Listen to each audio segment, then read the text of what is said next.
Multi-literacies refers to a wide range of skills to enable learning. Learning is most effective when staff and students have the literacy skills to enable learning and teaching. Some of these skills include digital literacy and information literacy. I wish I could tell you all the literacies that were out there, because what I'm seeing here is this is a fundamental issue for us. It's about multi-literacies. Every student who comes into a course that's trying to be reconfigured in the way that we want to be reconfigured has a huge literacy challenge. As you say, it's not just the reading and the writing and the numeric literacies that we're talking about here. It is actually the ability to be able to interpret things on screen. It's the ability to navigate your way around on screen-based learning materials. It's being able to access and critically evaluate what is available through computer technology, through the internet and so forth. So there is an enormous amount of work, I think, that has to happen for staff and students in terms of being able to navigate those literacies so that they can learn effectively and participate and critically work with the knowledge that they're being presented with. It's not enough just to say, here's a computer, this is what the Interact site looks like, go for it. That's not enough for that.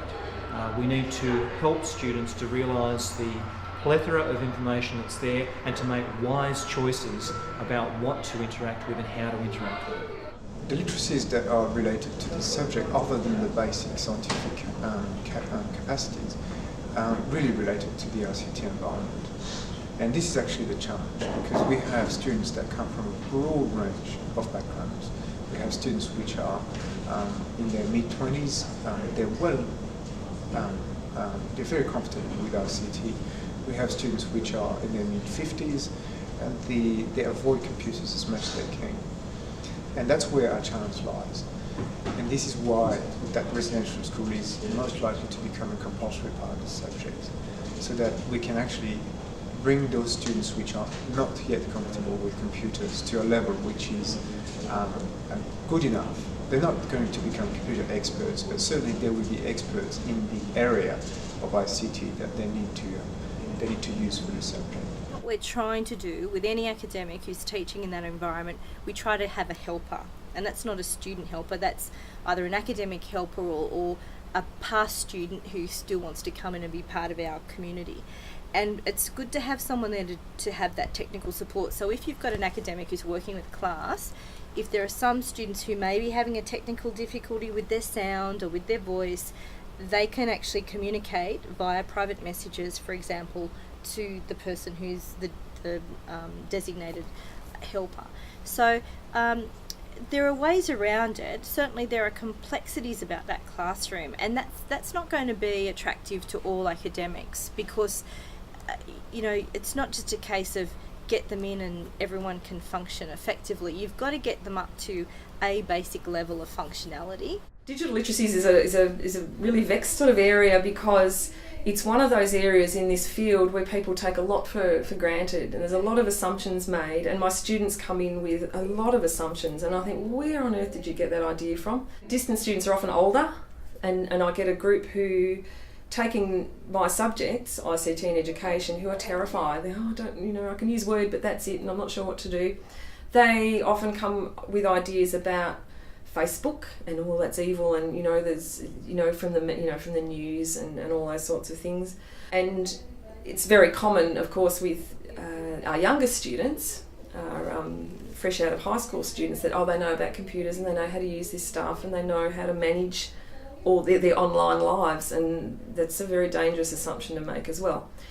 Again, I'm lucky in my subjects that I teach that. We look at that specifically. Digital citizenship, what does that mean? What is that? Cyberbullying, cyber safety, online etiquette, those sorts of things. We can talk about those specifically. So I'm lucky in that sense that we can have those discussions.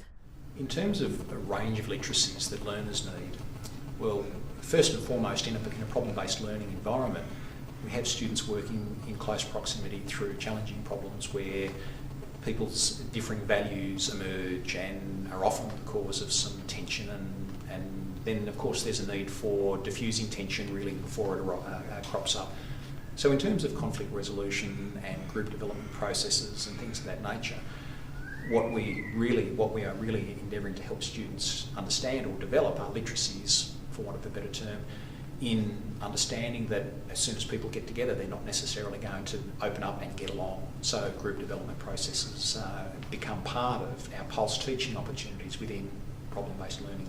If you examine your course design from the perspective of multi-literacies, you may wish to consider the following questions. What literacies are important to your professional area? What means do you currently have of accessing your students' needs in terms of these literacies? Are these sufficient? Do you have an integrated course strategy to support your students' development of various literacies? These may include information literacy, digital literacy, facilitation skills, moderation skills. If not, what might it look like? Do you have a support structure in place for staff to continually develop their multi-literacy skills? If not, what might it look like?